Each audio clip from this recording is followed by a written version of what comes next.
ইসরায়েলের আল জাজিরার একজন সাংবাদিক তাকে প্রশ্ন করেছে, আপনি সদ্য বিবাহিতা ম্যারেজ একজন মহিলা, আপনার হাতের এখনো যেই মেহেদি এটা এখনো বাকি আছে, আপনি সকালবেলা পাথর কুড়ান কেন?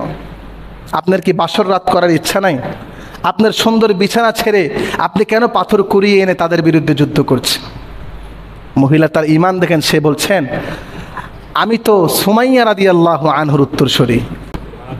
সুবহানাল্লাহ বলবেন। সুমাইয়া রাদিয়াল্লাহু আনহা ইসলামের প্রথম শহীদ মহিলা, যাকে আবু জেহেল তার লজ্জাস্থানে বল্লম মেরে হত্যা করেছিল। লজ্জাস্থানে বল্লম মেরে আবু জেহেল হত্যা করেছিল। সুমাইয়া রাদিয়াল্লাহু আনহা ইসলামের প্রথম শহীদ মহিলা। তো এই সাবাহ করিম বলছেন, আমি তো সেই সুমাইয়ার উত্তরসূরি। দুনিয়ার এই অসহ্য বিছানা আমার দরকার নাই, অশান্তির বিছানা আমার দরকার নাই, আমার তো জান্নাতের বিছানা দরকার।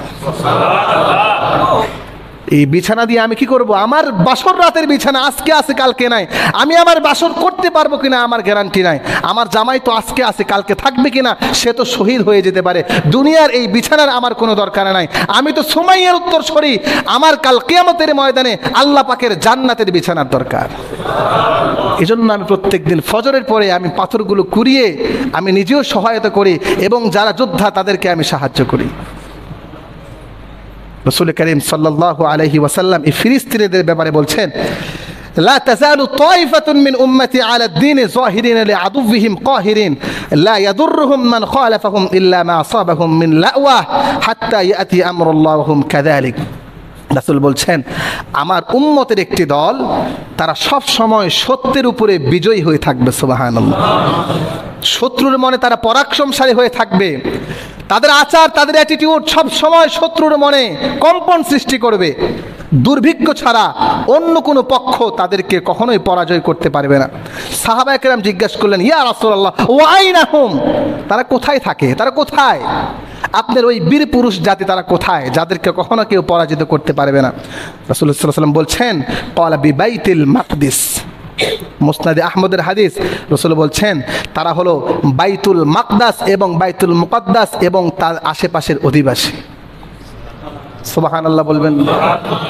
1400 বছর পূর্বে রাসূল করিম সাল্লাল্লাহু আলাইহি ওয়াসাল্লাম সেই বাণী শুনিয়ে গিয়েছে। আমরা সেই হাদিসের বাস্তবতা এখনো দেখতে পারি।